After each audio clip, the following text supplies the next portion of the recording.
Buenas noches, amigos, muchísimas gracias por acompañarnos a hacer estos extraños en la noche. Como lo habíamos prometido, íbamos a hacer este programa también acá, en este lugar maravilloso, la Plaza Vilca, donde se está desarrollando la Feria del Libro. En un programa vastísimo, ¿no? Con muchísimas cosas, algo realmente maravilloso. Y el sábado hubo una actividad que creo que merece ser puesta en valor, que es las 1000 maneras de cantarle a Jujuy, las 1000 maneras de hablar de poesía acá en esta provincia. Pucho González, Susana Quiroga, algo realmente increíble. Ingrid Mamaní estuvo ahí, así que les propongo que lo veamos 2 minutos y ya vamos con el programa.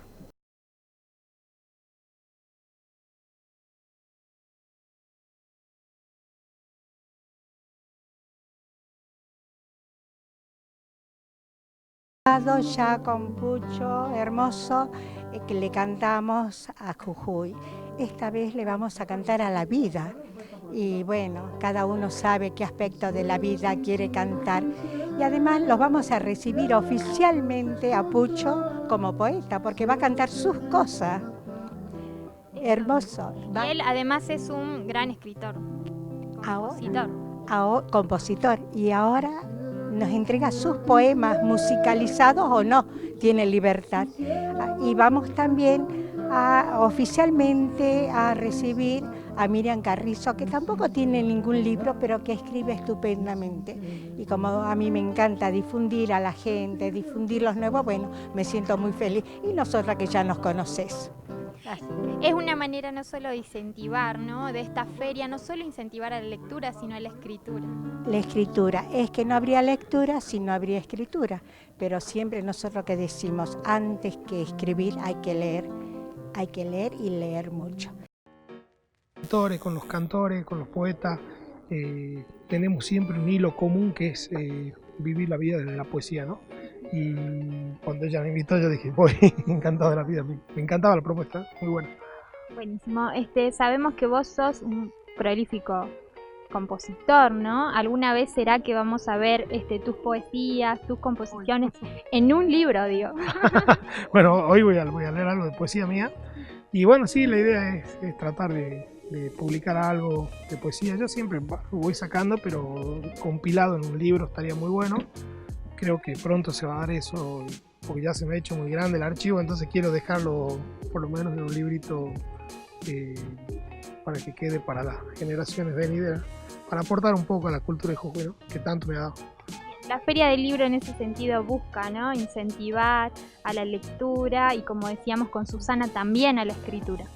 Es no me gusta decir un arma, es una herramienta fundamental para eso. Y ahora justo cuando entré me impresionó la cantidad de chicos, pero llenísimo de chicos, de las actividades que está desarrollando la Feria del Libro.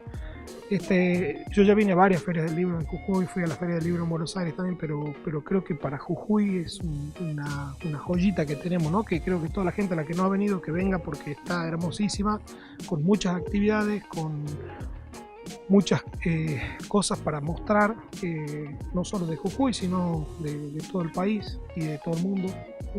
Así que están todos invitados, vengan.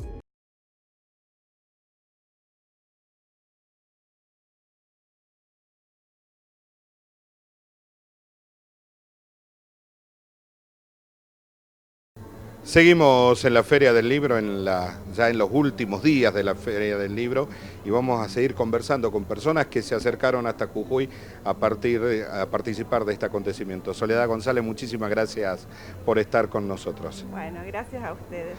Acaba de dar un taller sobre prácticas contemporáneas para escribir para la escena, ¿no? Y lo primero que se me ocurre es el diario de hoy, ¿no? Que es una escena en sí mismo. Es una escena en sí mismo, parece hasta surrealista, ¿no? Sí. ¿Y se puede escribir sobre eso o no? Sí, el punto de partida de la escritura es siempre crear un archivo. Uno puede decidir escribir de lo que lee en los diarios, escucha en el colectivo, escucha en la radio, o puede acercarse a otros vecinos escritores, ¿no? Que le hablan, que les interesa.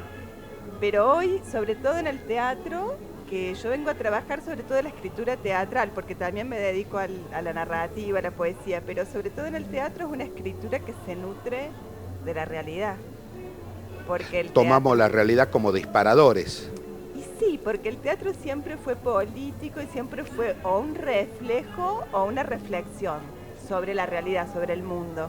Ahora, Soledad, sobre esta realidad del diario de hoy, ¿a dónde vamos? ¿A un drama? ¿A una comedia? ¿Hacemos un sainete? Bueno, una tragicomedia, un sainete, está bien, la esperanza nunca se pierde, la cordura espero que tampoco, pero en el medio, bueno, hay que seguir, ¿no? Hay que seguir y me parece que estamos en un momento de cambios profundos, mucho temblor. En el mundo del teatro se habla que estamos en un momento de conmoción, en el mundo, en las ideas, que no ha habido una evolución, sino como un darse vuelta como una media de arriba abajo y que hay que entender cosas que venían emergiendo con cosas que se vienen imponiendo. Hay una lucha de ideologías en el mundo en este momento. Todo eso, bueno, el teatro está también en un momento de crisis o de conmoción. ¿El dramaturgo de hoy, para poder escribir, tiene que entender la realidad? ¿O puede no entenderla y escribir sobre su falta de comprensión a lo que está pasando? Bueno, sí, también es parte del signo de los tiempos. O sea, hay un teatro hoy, sobre todo el teatro se diferencia a lo mejor del cine o de lo que conocemos de Hollywood. No, hay un teatro que es muy opuesto a lo que sería ver una obra que entendamos todos y que nos deje una moraleja. Porque hay un teatro que plantea temas filosóficos, políticos, y deja ese tiempo del delay para que el que lo vio se haga las preguntas, quizás un día después, quizás en el café, a la salida. Cuando alguien va acá en Jujuy a cualquiera de las cantidad de salas independientes, Sí. y afortunadamente que las hay, Sí. y grupos de teatro independiente, generalmente son obras que nos interpelan como sociedad, ¿no? Nos plantean miles de preguntas y cuando uno sale de la sala dice, la pucha, ¿qué estoy haciendo con esto? ¿Qué estoy haciendo con aquello? ¿Ese es un buen teatro?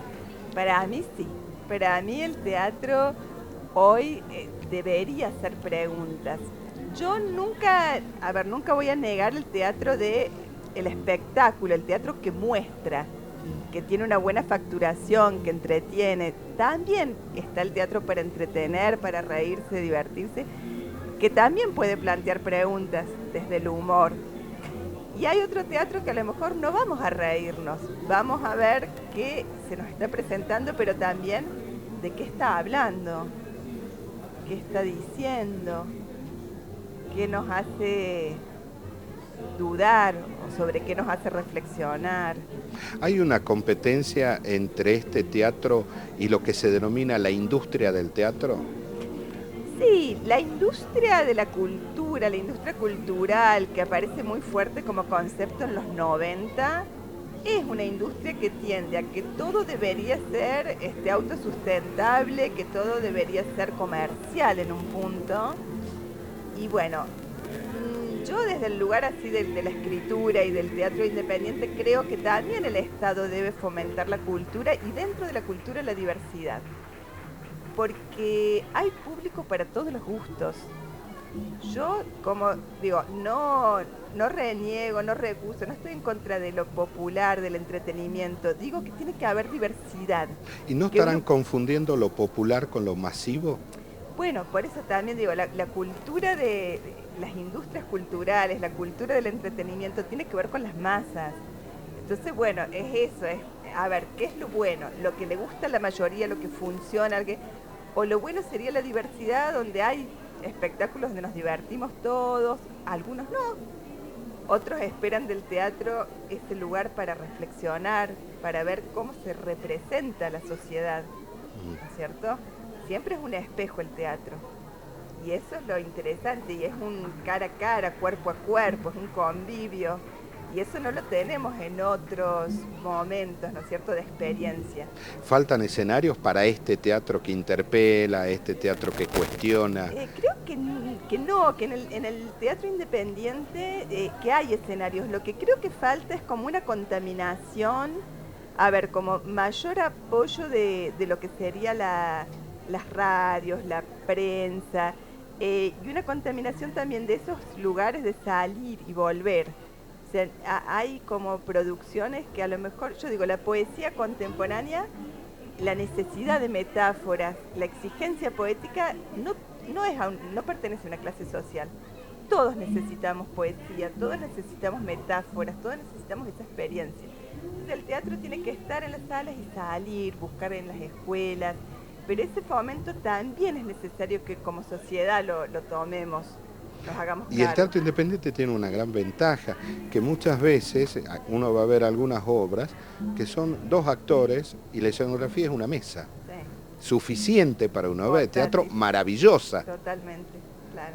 No es un espectáculo, No. la puesta en escena. Ni hablar de lo que son los espectáculos para niños, con títeres, con marionetas, con objetos, donde se arma un mundo en paralelo, lo mismo que pasa con la literatura, donde el niño, el adolescente puede abstraerse de este ruido del mundo que está tan fuerte en este momento tan conflictivo y dar lugar a la fantasía, a la imaginación, que es parte de lo humano también. Soledad, ¿por qué una sociedad necesita teatro?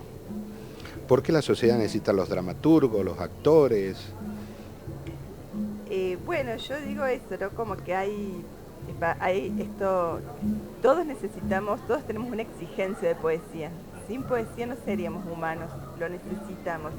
Lo mismo que necesitamos relatos para poder entender algunas cosas, lo mismo que necesitamos de los sueños para resolver algunas cuestiones. En el arte está todo eso. Yo tengo la sensación que hoy por hoy las sociedades, y hablo puntualmente acá de la que convivimos en Jujuy, Sí. la sociedad necesita contar sus historias, ¿no? Uno entra a una red social, cualquiera sea, y siempre hay una persona contando su historia. Sí. Su historia cotidiana, lo que le pasó en el colectivo, Sí. y por qué y esa necesidad llega al teatro, esa necesidad de la gente de contar. Sí, sí. Eso, a ver, en la historia de la dramaturgia hay un momento importante que es esto de mayo del 68, que se le pide al ciudadano común que tome la palabra. Entonces, el primer taller que di acá se llamaba La épica de los barrios, que la gente hable de la historia de los barrios. O sea, la épica es íntima, son las historias estas íntimas que si a un chico por ahí le das para que estudie la Segunda Guerra Mundial con fechas, nombres, pero si le das a ver una película o una novela donde hay una épica íntima, alguien que lo vivió, que lo atravesó, lo va a entender porque entra ahí también lo emocional, la afectividad, la empatía. Entonces, ya no es la gran historia, los grandes relatos, sino entender ese cruce entre la historia de todos, la historia contada de alguna manera ordenada, organizada para que todos entendamos, pero las microhistorias, las épicas íntimas que nos permiten acercarnos. Eso es, bueno, tanto en la literatura como en el teatro es muy contemporáneo. ¿En el teatro se ven estas cuestiones épicas cotidianas de los ciudadanos? Sí, a mí en particular como dramaturga y directora me gusta mucho, para ilustrarlo voy a permitirme dar un caso, una obra mía que fue lo último que trabajé en Córdoba, que se llamaba Los hijos de un drama social. Y fue toda una investigación sobre los actores que en los años 90 sus padres, uno de los padres fue despedido de la metalmecánica Perkins. Hubo un momento en Córdoba entre los 80 y 90 que se siguió despidiendo mucha gente, que todas las mamás de estos actores trabajaron vendiendo Tupperware en los 90 para parar la olla. Entonces hicimos toda una investigación desde lo personal, pero para hablar de una épica que atraviesa a Córdoba, que es el tema, bueno, de la fragilidad laboral. A mí me interesa el teatro, que más allá de lo que dicen los grandes, que hay que hablar del amor y la muerte, me interesa el teatro que habla del trabajo.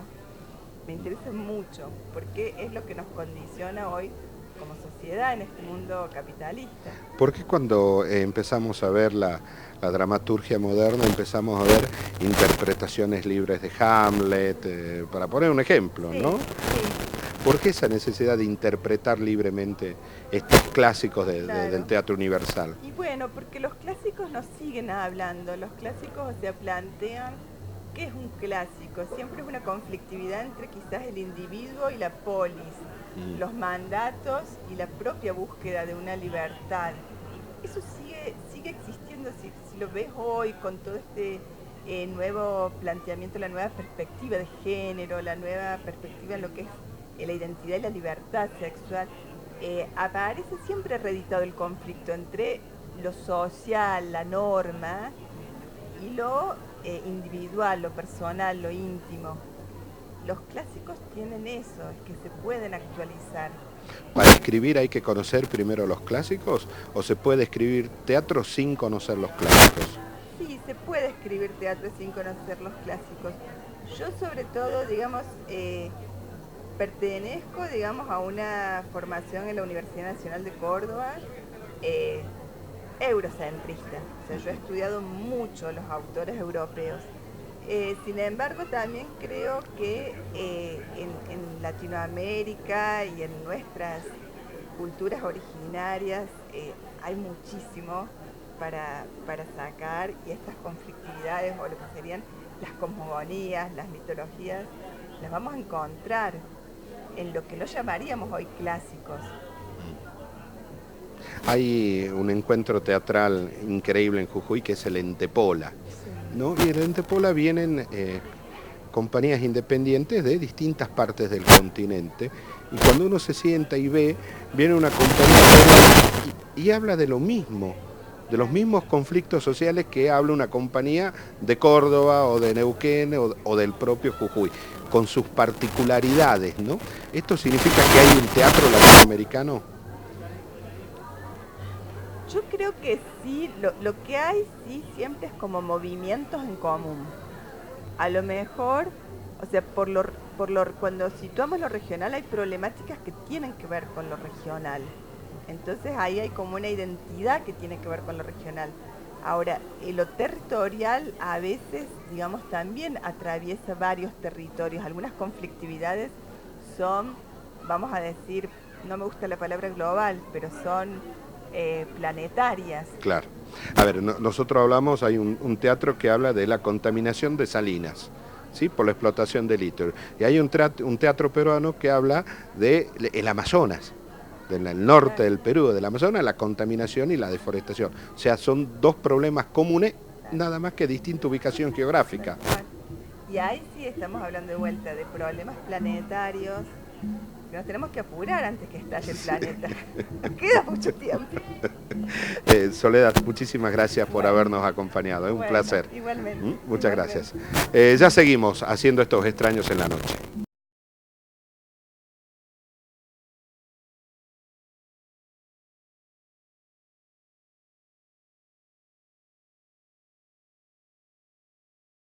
Seguimos en Extraños en la Noche, en la Feria del Libro en los últimos días. Siempre cuando hablamos con escritores y demás, hablamos de esta lógica, no sé si es 2.0, soy un migrante digital, no entiendo. Pero llegó hasta Jujuy Francisco Alvarelo, que dio una charla sobre lectura transmedia. ¿Cómo estás, Francisco? Muchas gracias por venir. ¿Qué tal? Muchas gracias por la invitación. ¿Cómo se define la lectura transmedia? La lectura transmedia es una lectura que incluye diversidad de medios, dispositivos, funciones de la lectura, lenguajes, no solamente el textual, el verbo verbal, sino también la imagen, el sonido, lo lúdico, los videojuegos.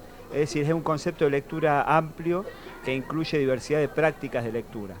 Y se basa en la idea de que, lejos de lo que se dice, de que cada vez leemos menos, cada vez leemos más porque leemos en múltiples dispositivos, no solamente en el libro impreso, sino también en las pantallas, en el celular.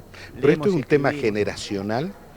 En parte generacional, pero todos estamos cada vez escribiendo más. Si uno piensa cuánto escribimos en WhatsApp por día, si uno se pusiera a cuantificar, en varias semanas escribís un libro, digamos, ¿no? Uno está escribiendo y leyendo todo el tiempo y todas las edades. Tal vez podemos decir que los más jóvenes tienen una predisposición más desarrollada hacia incorporar estas tecnologías, pero todos de algún modo en la vida cotidiana hemos incorporado las pantallas y leemos cada vez más en pantallas y en todo momento, ¿no? A ver, Francisco, cuando yo estudiaba, agarraba un libro de introducción al derecho, lo tenía delante mío, una taza de café o un mate y leía Introducción al Derecho, ¿sí?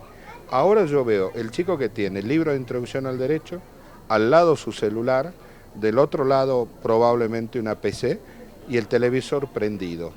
Y está prestando atención, no sé cómo, a todo. Claro, Todo sí. a la misma vez. ¿Esa es la transmedia? Exacto. De algún modo vamos desarrollando con las herramientas que utilizamos capacidades nuevas que si uno lo compara de cómo era el ecosistema, porque hay que hablar de un ecosistema de medios que conviven, el ecosistema anterior, hegemonizado por el libro, donde uno tenía más tiempo, donde uno le dedicaba al estudio la atención a un único estímulo, a lo sumo ponías música de fondo. Eso ahora se multiplicó, ¿no? Entonces los chicos tienden, esto lo investigué acá, lo documento en el libro, estudian leyendo en papel, pero a la vez están en WhatsApp pasándose apuntes o mensajes de voz explicando algún concepto.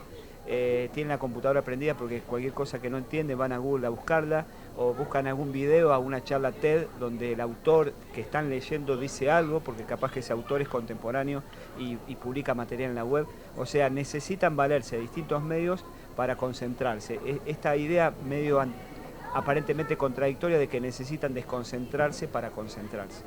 Necesitan ver un video quizás para entenderlo más fácil que con el libro. Por ejemplo, o tal vez porque como no están tan acostumbrados a leer en forma concentrada, prolongada, como quizás leíamos nosotros antes, necesitan cada tanto distraerse con algo, consultar las redes sociales, alguna información, alguna alerta, y después volver al estudio. Es como un entrar y salir constante. Antes quizás estábamos metidos, enfocados en una única actividad un tiempo prolongado, ahora vamos entrando y saliendo todo el tiempo, pero también nos pasa a los adultos también, ¿no? El tema es cómo estudiar, por ejemplo, cómo concentrarse en una actividad cuando hay tantas distracciones alrededor, ¿no? Ahora esto también es un desafío para los docentes, los que Sí, están totalmente. frente al aula, ¿no? Totalmente. Porque inclusive los docentes son migrantes digitales como yo. Claro. Y les cuesta más adaptarse a la realidad de los chicos.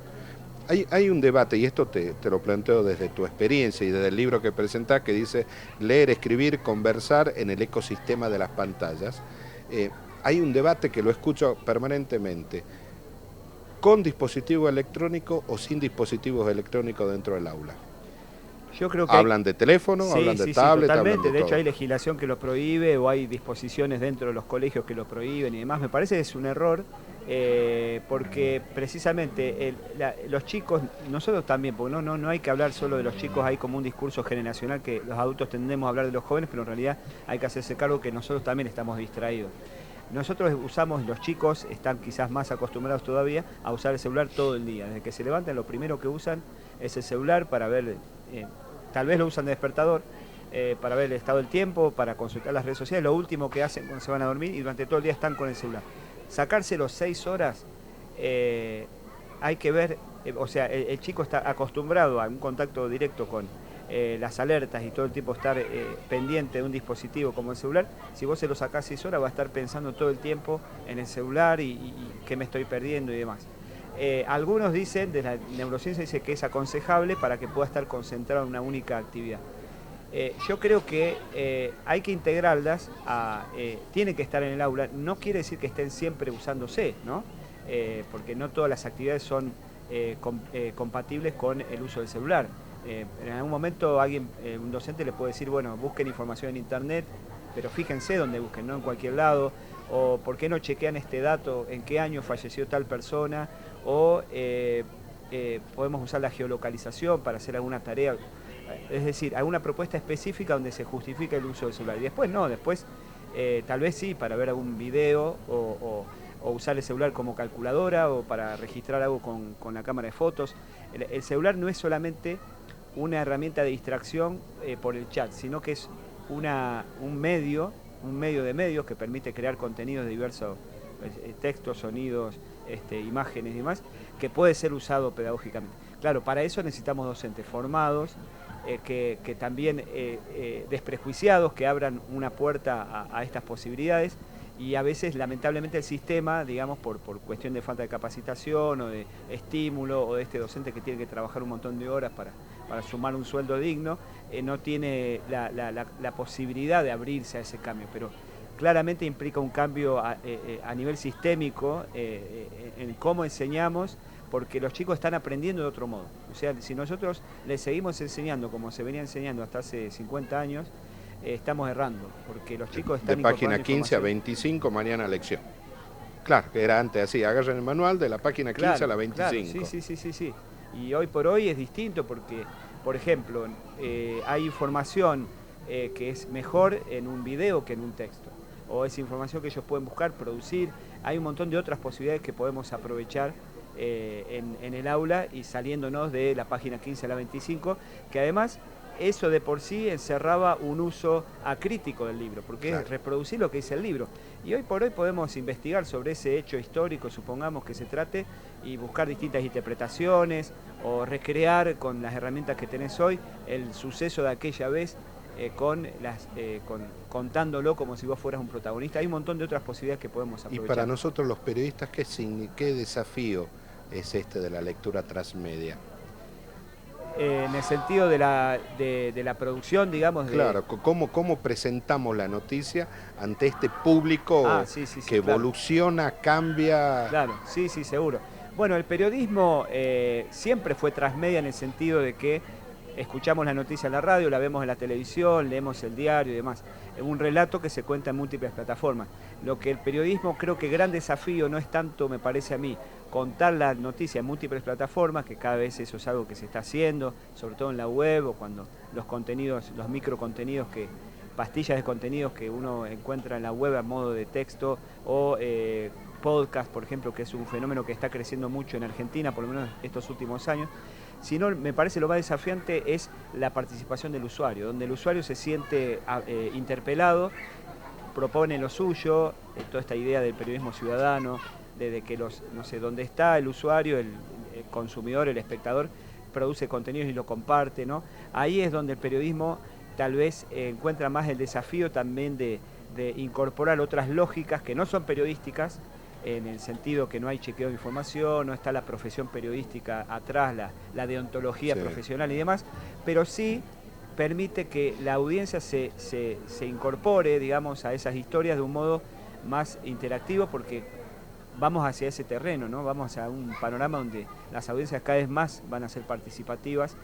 A algunos les sigue gustando ver la noticia o ver la película y nada más, pero muchos otros quieren comentar, quieren participar en las redes sociales, las segundas pantallas. Hay toda una batería de herramientas ahí que quieren utilizar, que me parece que ahí es donde está el desafío mayor, porque implica quizás una herida al ego del periodista de tener el control de la información, donde a veces los ciudadanos tienen más información. Se adueñan de la información. Se adueñan o tienen porque están ahí en el lugar donde el periodismo no puede llegar, y están ahí, sacan la foto y bueno. Ya terminó la guerra de la primicia. Claro, sí, obviamente. Se terminó, se fue. Terminó, claro. Lectura transmedia, leer, escribir, conversar en el ecosistema de pantallas. ¿Es un libro para quién?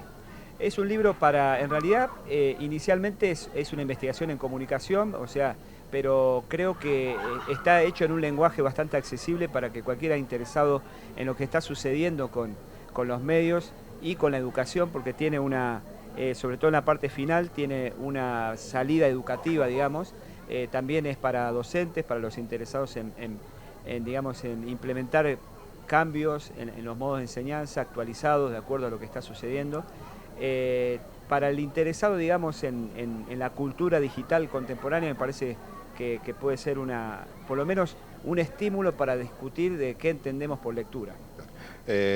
Francisco, muchísimas gracias por haber estado con nosotros. Gracias a vos por la invitación. Muchas gracias. Ya seguimos haciendo Extraños en la Noche.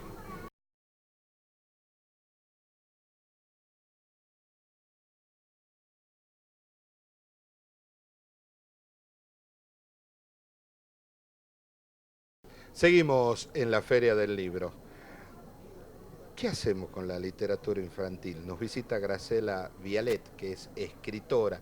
El sapo de las memorias, el jardín del sándwich. El jamón del sándwich. El jamón del sándwich. Ahí está, el jamón del sándwich. Si tu signo no es cáncer. ¿Todos estos son libros para chicos? Las novelas son lo que le llamamos juvenil. Ajá. Están en una colección. Adolescencia, sí. Son la nueva colección que nosotros leíamos de la Robin Hood. Sí. Nada más que esta de literatura argentina. Esta es la colección Zona Libre de la editorial Norma Capeluz. Bueno, ¿Es que difícil ahora... escribir para chicos hoy? No, es difícil pues, si uno tiene la pasión, la vocación de hacerlo, ¿no? Lo que Plantea es porque- comprometido. Pero es que los chicos vienen más difíciles cada vez. Eh, ¿O será que yo soy migrante digital y me cuesta entenderlos? A mí me parece que los temas de la literatura infantil, juvenil y la de grande, si querés llamarla de alguna manera, siguen siendo los mismos temas, de los que ya habló el Dante, ¿no? La vida, la muerte, el amor, el odio. Pero ya no están los cuentos de hadas. Pero en todo, fíjate que incluso en los cuentos de hadas, que sí, ya están viejos, digamos, pero son clásicos, estos temas siempre están, la literatura siempre juega con eso, digo, los temas están ahí porque esos son los 4 temas del desafío de la humanidad. Cuando venimos de visita, Sí. milagrosamente al planeta, y nos toca este pedacito de tiempo para disfrutar en esta... ¿cómo se llamaba este periodista? Walter García, creo que Sí. decía, es nuestra nave espacial, ¿no? Sí, La planeta sí, Tierra. sí. El que parche en el ojo. El del parche. El venezolano. El venezolano, tal Sí, cual. sí. A mí me encantaba ese concepto, porque es como Sí. venir a un paseo, y en ese paseo, ¿qué es lo que vale? La vida, viniste. Sí. El certificado que ya tenés de vencimiento, que es la muerte. ¿Y qué haces en el medio? ¿Amás? ¿Tenés problemas? ¿No amás? Ahora, Graciela, te preguntaba si era difícil escribir para los chicos. El otro día leí en El País de Madrid una nota realmente maravillosa que hablaba de la generación muda, ¿no? Hablaba de estos chicos que tienen 12, 13 años y las definía. ¿Por qué? Porque ya no se comunican con palabras, se comunican con dibujitos, emoticones y todo ese tipo de cosas. Es un lenguaje que para nosotros que ya tenemos más de medio siglo encima, nos cuesta entenderlo, ¿no? A esa generación muda, ¿cómo le escribí? ¿Cómo le decimos? Léete un poquito. Yo creo que atrás incluso de esas conversaciones con emoticones y todos hay historias. O sea, el chico cuando está comunicándose está queriendo decir algo, está todo bien, está todo mal. El tema es que cuando usás los estereotipos, te quedás en el discurso del estereotipo. De eso hablábamos casualmente hoy en un encuentro con adolescentes, vinieron varias escuelas, sobre ese tema, ¿no? Puntualmente, ¿por qué la lectura de textos era tan importante? Porque nacemos ya con un aparato fonador y pensador, digamos, no podemos evitar hacerlo. El tema es que las tecnologías que los mismos humanos hemos ido desarrollando, desde la edad de piedra hasta el día de hoy, han ido favoreciendo nuevas formas de lectura. ¿Nueva forma de lectura o nueva forma de comunicarse? Y nuevas formas de comunicarse, porque leer no es solo descodificar, es leer el mundo, leer la realidad. A mí me encanta el discurso de Saramago cuando recibe su premio Nobel, que dice que el mejor lector que él conoció era su abuelo y era analfabeto, porque lo llevaba en las noches bajo los árboles a distinguir las estrellas, los paisajes nocturnos, las floraciones, o sea, leer es mucho más, es encontrar las historias que están detrás de eso. Bueno, hay lo que está pasando acá, en este momento, entre nosotros, es comunicación y hay una historia en esto. Hay un sociólogo norteamericano, Henry Jenskin, que él plantea una tesis, me parece interesantísima para profundizarla, que esta historia de las redes sociales, del Facebook, ¿cómo se llama eso? Instagram, Instagram, eso, sí. dice, eso es volver, dice, a los orígenes de la humanidad, dice, ¿no? Sí. Cuando a la vuelta de un fogón se sentaba y cada uno contaba su historia del día. Dice, las redes sociales están haciendo eso. Tal Están cual. volviendo a contar las historias. Yo creo que sí, Lo importante es que los chicos puedan entender que pueden ir más allá del emoticón, digamos, de ese icono que es un estereotipo que dice, está bien, te hago la sonrisa, me deprimo. Digo, que No, atrás de todo ¿sabés lo que eso me hay pasa a otras mí? cosas. Cuando mi hijo me mandan así, yo no sé qué quisiste decir, le pongo yo. Claro, claro. Claro, a ver, un poquito más, con un Claro. poquito más de palabra. Yo creo que que las generaciones que vienen siempre van a ser distintas. Yo me acuerdo cuando mi abuelo nos veía con los pantalones Oxford desflecados, los pelos sueltos, la vincha puesta acá, y me decía, ¿a dónde va el mundo con esta gente? Y éramos Vamos a chocar. nosotros, ¿me Vamos, entendés? por supuesto éramos nosotros. Vamos a chocar, decían ellos. Y estas nuevas generaciones, yo no sé, yo miro mucho, a mí me gusta mucho la ciencia ficción realista, perdón, la ciencia ficción social. Por ejemplo, Black Mirror, para dar un ejemplo, la serie de... Pienso en esos niños del siglo XXII, son desconocidos para nosotros, porque con este avance de las tecnologías, ¿cómo Bueno, será la comunicación? El que nada no se ahoga. Va a ¿qué ser es? comunicación distinta. Claro. Ahora, el que nada no se ahoga, ¿qué es? ¿Ficción? Esto es ficción. Yo lo que escribo es ficción. Este libro es una novela para niños muy pequeñitos, diría de jardín de infante, primer grado, que como el personaje es un pececito, es un saipe, es una especie en extinción del río Paraná, está escrito en vez de capítulos en 11 burbujas. Y habla sobre el abuso de poder, de los más grandes sobre los más pequeños, ¿no? Una novela. ¿Y vos qué querés? ¿Que los chicos lean o que entiendan lo que estás escribiendo? Yo creo que los chicos leen y representan desde sus propias representaciones. O sea, como hacemos los adultos, digamos, nada más que desde estas nuevas perspectivas de la sociedad. Los chicos, hoy, viste, cuando dicen, pero parece que nacen con el teclado en la mano. Sí. Y sí, nacen con el teclado en la mano. Es que esa es la diferencia. Efectivamente nacen con el teclado en la mano. Entonces, como nosotros nacimos con la televisión, mira, hay una anécdota que, si me permitiste, la Sí, cuento. por favor. Cuando yo era muy pequeña, yo nací con la televisión. O sea, la televisión estaba en mi casa, pero mi bisabuela se escondía atrás del sillón, del sofá, y con una manta se tapaba y espiaba, y no dejaba que nadie pasara con poca ropa dentro de la casa, porque el señor que estaba en la caja Estaba te mirando. estaba mirando. Y yo la miraba, espantada, decía, ay, esta mujer está loca. Claro, pobre abuela, no, era muy pequeña yo, 4 o 5 años, y decía, está demente, porque yo había nacido en la televisión, entendía que ahí no había un hombre, que había una imagen. Bueno, alguna vez lo escuché a Casco, que hacía radioteatros. Alguna vez una nota viejísima, puse a revolver y encontré esa nota, donde él decía que muchas veces salían a la calle y la gente los increpaba. ¿Cómo podés hacerle eso a la señora? Claro. No, pues yo no le hice nada, le decía. Hace muy poco tuve la oportunidad de llevar a una de mis nietas a una experiencia de cine 5D. Se movían las butacas, Sí, entraban no, olores, no llegué a humedades, cosas que se te clavaban por acá, por allá. Y yo estaba así. Ah, Y cuando salimos, me largué a reír acordándome de mi pobre bisabuela María, que yo decía estaba loca. Entonces la miro a mi nieta Magali y me dice, no te hagas problema, abuela, otras viejas estaban como vos. O sea, no hay cómo parar esto, ¿entendés? Entonces, no es que los chicos no lo hacen, es que es distinto. Ahora- Es que es distinto y nosotros tenemos que entender que todo cambia.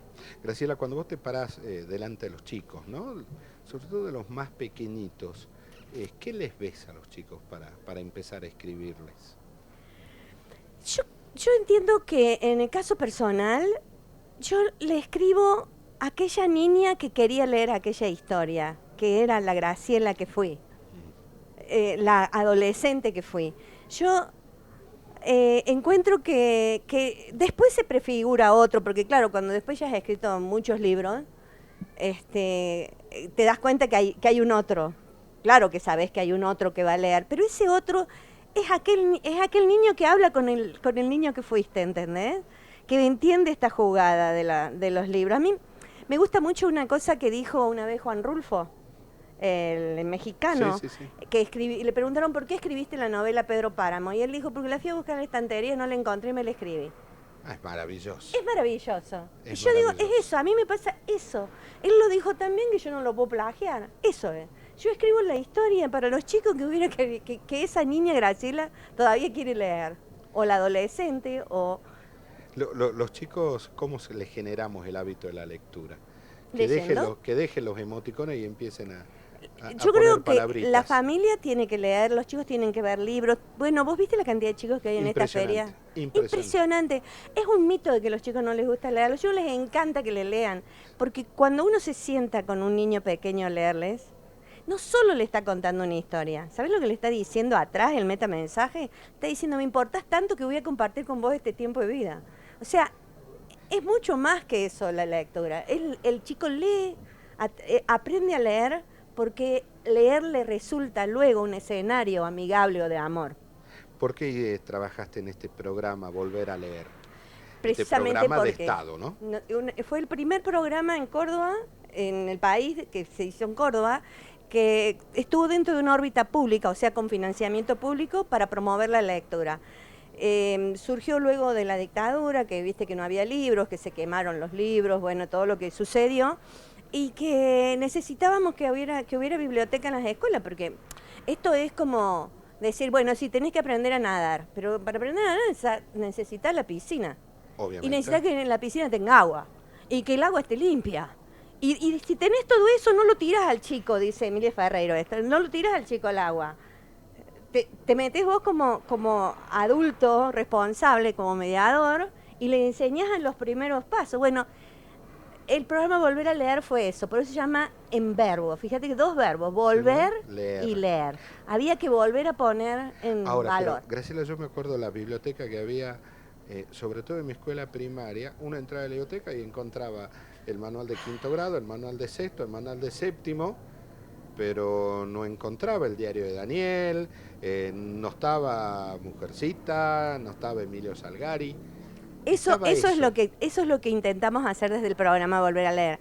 Acercarles a los chicos este escenario cual Cupido, ¿no? Donde se produjeran escenas amigables, amorosas con la lectura. Y para eso necesitabas que el agua estuviera limpia y que fuera buena, de calidad. Y para eso dotamos los libros, las bibliotecas de buenos libros. ¿Sigue funcionando este programa? La literatura infantil es lo que necesitan los chicos. ¿Sigue funcionando este programa? Sí, ahora ya no se llama Volver a Leer, se llama, porque luego pasaron muchos años, este programa tiene desde el año 91 creo, sí. Empezó. Ahora se llama Programa Provincial de Lectura del Ministerio de Educación de Córdoba. Y bueno, muy ahora largo, no está más. No. Sí, ¿no es cierto que era más lindo volver a leer? Sí, volver a mí también, pero bueno, no lo decidí yo ya el cambio, ¿viste? Muy largo. Daniel Salzano, un poeta de Córdoba, no sé si lo conoces, decía, demasiados sustantivos en eso. Tienes razón, dos verbos maravillosos. Para reemplazar 2 verbos. Acción, muchachos, acción. El Plan Nacional de Lectura luego dotó de libros a todas las escuelas de la Argentina, ¿no? Durante los años hasta el 2015, digamos, muchísimos libros, más de 50 millones de libros, porque había que... ¿Cómo lees si no tenés libros? Hay que tener los libros. Claro. Graciela, muchísimas gracias por haber estado con nosotros. Muchas gracias a vos por esta atención, por este diálogo. Gracias. Ya seguimos en Extraños en la Noche.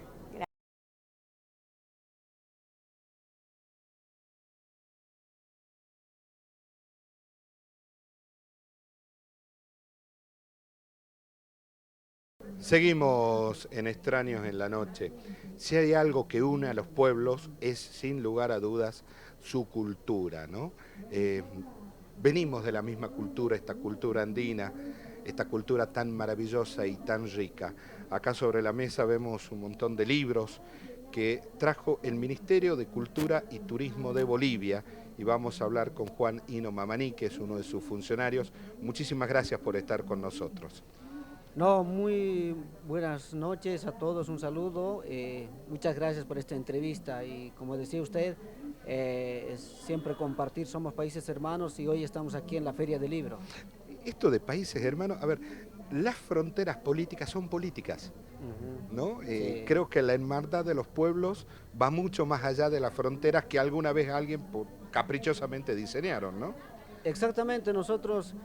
Actualmente desde el Estado Plurinacional de Bolivia tenemos una nueva constitución, hemos declarado Estado Plurinacional y bueno, pues somos hermanos y hermanas, más allá de las fronteras imaginarias, compartimos muchas muchas, digamos, hasta las raíces de identidades, cultura, música, danza. Bueno, pues somos países hermanos, Latinoamérica, antes llamada Aviala, hoy América. Todos somos hermanos entre peruanos, chilenos, paraguayos, uruguayos, argentinos, brasileños. Bueno, este continente tan rico donde vivimos, bueno, pues tiene mucha riqueza cultural y Bolivia es uno de ellos porque entró en los países más antiguos, ¿no? Más de 7 países, los países milenarios. Hoy ya estamos cerca del 21 de junio, donde vamos a celebrar más de 5.527 años. Ya nuestro presidente Evo ha implementado, es feriado, nosotros el 21, así que somos de una cultura muy milenaria. Juan, este Estado plurinacional de Bolivia, creo que esta definición tiene una connotación absolutamente significativa. ¿Cómo hizo para amalgamar las distintas culturas? Porque la cultura del pueblo andino no tiene nada que ver con la cultura de la zona más cercana al Amazonas, la zona más tropical, ¿no? Exactamente, ha sido una lucha, ¿no? Ustedes se acordarán de que en el 2008, cuando ya se ha llamado a una asamblea constituyente, lo que siempre hay que recordar a veces en la historia, en los libros están, han hecho una constitución política del Estado en el año 1825, cuando Bolivia nace. En su certificado de nacimiento no existen nombres de los pueblos indígenas, sino hay algunos abogados simplemente, y no ha habido participación del pueblo, de la gran mayoría de los pueblos indígenas. En el 2006, después que se convoca a la Asamblea Constituyente, después que asume el presidente Evo Morales, bueno, pues los bolivianos hemos hecho esta constitución, en ahí están reconocidas las 36 naciones. Hoy se respeta todo, ¿no? Está la economía privada, está la economía cooperativista, está la economía comunitaria, todas las culturas en ahí amalgamado en eso que lo llamamos plurinacional. Alguna vez un hermano asambleísta decía, los constitucionalistas que estudian en el mundo nos han dicho, ¿cómo ustedes quieren poner plurinacional, el Estado plurinacional, si eso en el mundo no existe? Y un hermano campesino originario del campo dijo, pero eso es usted lo que dice, para nosotros va a ser un Estado plurinacional porque nosotros lo decimos. Entonces, ¿y cada nación tiene su propia identidad? Exactamente, en el norte estamos los aymaras, en el centro los quechuas, en otros lugares de la Amazonía tenemos a los moqueños trinitarios, guaraníes. Bueno, acá hago un paréntesis, acá estoy viendo un libro, Churita, bonita, en quechua. En quechua. ¿Sí? Acá tengo otro libro en Ayoero, Ayoero, ¿sí? Ayoreo, sí. Acá tenemos otro libro, El cuento del Guaso, en Chacobo. ¿Cuál es el rol que tienen las lenguas de los pueblos originarios dentro de lo que es este Estado plurinacional de Bolivia? En este momento Bolivia es la vanguardia de la lucha, de promoción, de la salvaguarda de los pueblos indígenas. En este momento, este año se ha declarado a través de la ONU el Año Internacional de las Lenguas. Justamente nosotros hemos traído 36 historias de los pueblos indígenas. Estas son historias, está hecho, también está en CD. Hemos visitado a través de la OI, una organización internacional que nos colaboró también, donde tiene su propia cultura, su idioma, sus danzas, qué es lo que, su alimentación, cuál es su forma de vestir. Entonces tenemos 36 y este año estamos promocionando fuertemente, y bueno, desde la llegada del presidente y desde la aprobación de la nueva Constitución Política del Estado, estamos reconociendo a los pueblos, a las naciones, todas sus identidades, sus raíces, sus costumbres. Hace años atrás, en la República de Bolivia, antes, el Estado no reconocía a los pueblos. Y mucho menos sus lenguas. Sus lenguas mucho menos. Entonces, uno se sentía del Estado, alguna vez el vicepresidente Álvaro García lo ha llamado Estado aparente.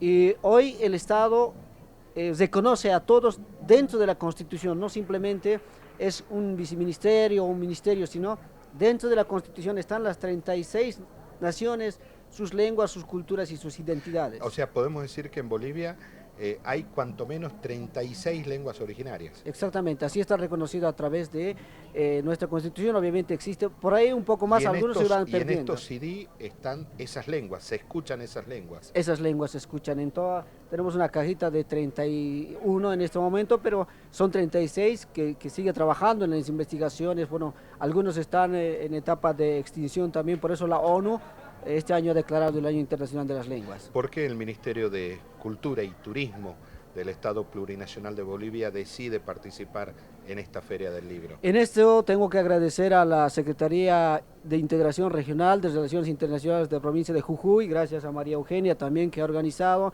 Nos han invitado a través de la Embajada de Argentina en Bolivia y hemos decidido participar porque nos parece importante. Les decía, estamos cerca de Bolivia. ¿Por qué no podemos no participar? Y por eso hemos traído mucha literatura de la Biblioteca del Bicentenario de Bolivia. Tenemos la biografía del presidente, que es muy consultado. Hemos traído también algunas producciones del Ministerio de Cultura y Turismo, como acá tenemos El Poder del Bordado, un libro que hemos sacado. Es un libro maravilloso, lo estaba viendo recién. Exactamente, es una cosa hermosa. Estos días es la entrada del Gran Poder. Y por supuesto algunos libros del mar, que es importante, sigue escuchando. Una causa nacional. Una causa nacional. Y tema turismo, mucha gente está viendo el tema turismo Bolivia, el Salar de Uyuni es el lugar más visitado. Hemos entrado como el mejor destino cultural del mundo, hemos ganado esa copa año pasado y bueno, tenemos algunos premios nacionales. Me gustó la definición que le dio, destino cultural. Sí. Esto significa que el visitante no viene solamente a sacar una foto, no, viene a conocer y a mamar la cultura del lugar. Exactamente, muchos hermanos argentinos, nosotros decimos que han ido alguna vez, dice quiero volver con mi familia, con mi hermano, con mi primo, quieren conocer, y algunos jujeños siempre tienen raíces bolivianas, entonces están felices de visitarnos el stand, y nosotros estamos muy felices de participar en esta feria. Yo tengo raíces tarijeñas. Qué bueno, ¿ya ve? Es así, uno cuando se encuentra, habla y recuerda, ¿no? Sus abuelos han sido de otros lugares. Obviamente Argentina es un país grande y hay de diferentes migraciones, pero Bolivia, Jujuy y Bolivia, digamos Villazón, La Quiaca, somos países hermanos y siempre estamos ahí, los bolivianos también. Juan Hino Mamaní, muchísimas gracias por habernos acompañado y por haber traído estas cosas hermosas que las personas cuando vengan a la Feria del Libro la pueden encontrar. Exactamente, estamos también trayendo al final las danzas patrimoniales de Bolivia, son unas láminas armables, muchos niños les ha gustado, así que tenemos la diablada, el machetero, el puglay y algunos más como la Rosita Poche. Así que muchas gracias por la entrevista, un abrazo y felicidades a ustedes por seguir trabajando también para ver lo que es la cultura, no simplemente en Argentina, sino en otros países. Un placer, muchísimas gracias. Muchas gracias. Una breve pausa y ya seguimos haciendo Extraños en la Noche.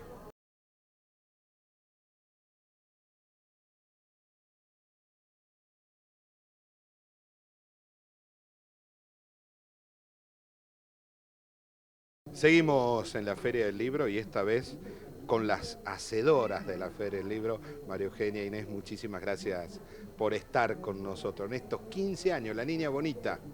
Así es. Muchas gracias por acompañarnos. La verdad que estamos muy contentos, hemos vivido esto como una fiesta, lo estamos viviendo, ya pasaron 4 días, no se puede creer y nada, muy intenso, todo muy intenso. Yo los comentaba recién fuera del aire, gratamente la calidad de expositores que han venido, pero de primerísimo nivel. La calidad de programación que hay es muy, muy interesante. La verdad que nosotros teníamos un poco de miedo porque bajamos un poco el presupuesto y bueno, teníamos que hacerlo y armarlo con lo que teníamos. Y no, realmente hay una programación increíble. Todas las propuestas son hermosísimas, desde cada presentación de la Escuela de Música que están participando todos los días, hasta, no sé, todos los escritores. Los chicos de la Escuela de Danza también. Los chicos de la Escuela de Danza estuvieron, los chicos de la Escuela de Teatro también participaron. No, la verdad una participación hermosa de todos. Y ahora el fin de semana se nos viene el interior, así que... Ahora, Inés, tengo la sensación, y esto es muy bueno, ¿no?, que Jujuy se está adueñando de esta feria. Bueno, para nosotros ya se adueñó. En esto que contaba María Eugenia este año, que no fue fácil, llegamos a evaluar bueno, quizás no la tenemos que hacer o más adelante, cosa que es imposible, María Eugenia no estaba muy de acuerdo, porque hay un cronograma de ferias nacionales, y cuando empezó a tomar forma y cuando empezó a tener el nivel de siempre, que es lo que buscamos, ¿no? El traer gente muy interesante, pero además el abrir el espacio para la gente que tenemos acá, porque así como las escuelas de danza, música, las mismas escuelas, cualquier escuela presenta sus proyectos, los expone acá, escritores, nos pasa también la instancia de ponerle cara al nombre de un escritor, ¿no? El encuentro con el escritor y lo que pasa en los chicos. Estuvo Graciela Viale esta mañana con los adolescentes y lo que va pasando ahí también es maravilloso, digamos, que ellos cuenten su historia, por qué escriben, las preguntas que le hacen los chicos. Hace rato, antes de venir a grabar, estuve en el stand donde están los escritores jujeños, ¿no? Los poetas. Estaban felices. Dice, estamos vendiendo, la gente viene a ver nuestros libros. Ahí nomás me vendieron 2 de 2 nuevos. Pero está buenísimo que así sea. Sí.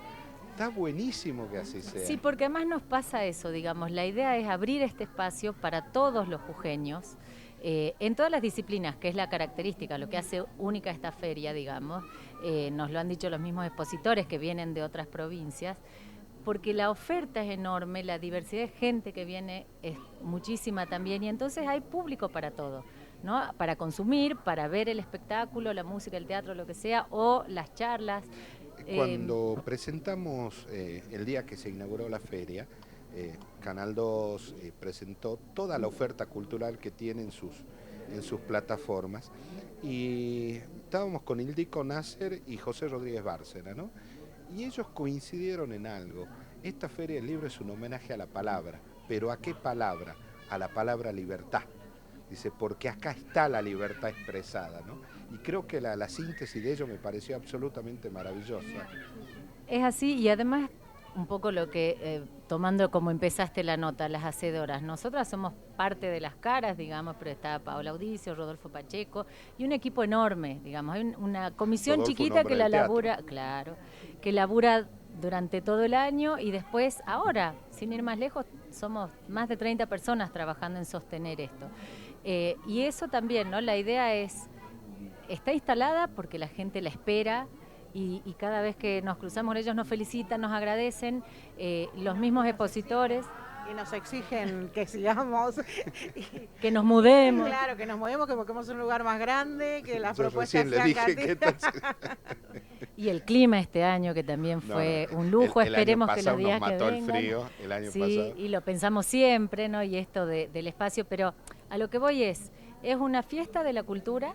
Es una fiesta de la venta, porque también se vende. Hoy es muy difícil vender libros en general, digamos, habitualmente. María Eugenia lo podrá decir mejor. Los expositores que vienen de afuera, muchos vienen de una feria que se hizo en Buenos Aires, creo que en Ayacucho, y nos comentaban que, o sea, participan porque obviamente hacen como un recorrido de ferias y todo esto visitando, pero a Jujuy dice que, o sea, si tienen que elegir entre alguna otra y Jujuy, eligen Jujuy, porque realmente nosotros nos ocupamos también, o sea, no solo de buscar y cuidar la programación, sino de tener mucha programación y para todo tipo de gente, como para que venga mucha gente y también disfrute de los stands y de los libros, y así esta gente también vende sus propuestas, claro, ¿no? Claro. Entonces, que obviamente es lo que a ellos les interesa, y aparte les encanta porque la gente, me decía, en otros lugares a veces ni siquiera se acercan a mirar qué tenemos. Porque a mí me pasa cuando voy a una exposición, alguien me dice, no, es malísima porque no se vendió nada, pero vos tenés que evaluar si la gente se acerca. Si vos llevaste algún material que le interesa, ya está, ¿viste? Ya es positivo. Pero si ni se acercan, claro, ya es. No, pero acá uno grave. Pasa por los stands y está la gente hojeando los libros, algunos compran, hay muy buenas promociones para llevarse clásicos, por ejemplo, y eso es maravilloso. El año pasado hicimos la nota con María Eugenia, el último día de la feria, ¿no? Y ese día María Eugenia me decía, ay sí, pero yo ya mañana me tengo que poner a pensar en la feria del año que viene. Ya faltan 3 días. Así es, se acerca el fin y hay que pensar en la que viene. Sí, es un trabajo enorme. Después nos gana la rutina también, y lo que es también muy interesante y es importante decirlo es que cada vez más se va consolidando esta red, así como hablamos de todos los que trabajamos, de todos los que auspician.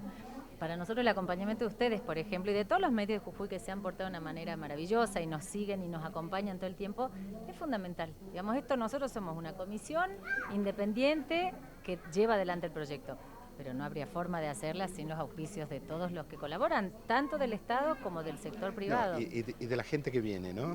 Bueno, de la gente, ni hablar, los ellos son los que la chicos. justifican. A ver, hay con mucha todo. actividad para chicos, para niñitos, y me encanta verlo a los niñitos en los están hojeando los libros y pegándole el carterazo a la madre a ver si se los compra. Así es, este año tuvimos propuestas para chicos desde 7 meses, talleres para nenes de 7 meses. Eso fue maravilloso. Yo cuando vi esa propuesta me reía, pero era impresionante la cantidad de gente que se quería anotar, que quería anotar a sus hijos, porque uno piensa, como dice Inés, siempre como que la persona empieza a existir después de que va a primer grado, y no es así, ¿viste? Claro, Bueno, no es así. con nosotros estuvieron los amigos de este grupo rosarino, Está Está Lindo, sí. ¿no? Y ellos tienen un espectáculo para chicos de 2 años a chicos de 93 años. Claro. Eso sí me decían, los de 93 tienen que ir acompañados a los padres, me decían. María Eugenia, Inés, muchísimas gracias por haber estado con nosotros y por dejarnos participar en esta feria tan maravillosa que es la Feria del Libro de Jujuy. Muchas gracias por el acompañamiento y bueno, esperemos que el año que viene estemos otra vez acá. Sin ninguna duda que vamos a estar acá. Muchísimas gracias. Ya seguimos haciendo Extraños en la Noche.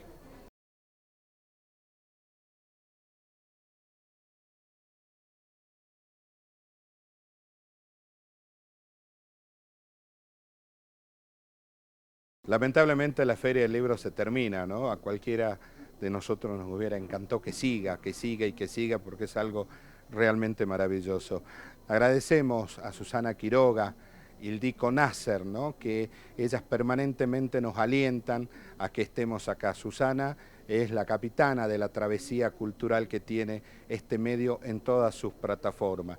Ildiko, una columnista habitual de todos los jueves en Radio 2. Gracias al equipo técnico que nos acompañó, que hizo todo el despliegue para venir acá, y por supuesto a nuestra directora y productora general del programa, Ingrid Mamaní. Hasta el jueves que viene, Dios mediante, a las 22, en la señal de Canal 2, volvemos a hacer otros Extraños en la Noche. Chau, gracias.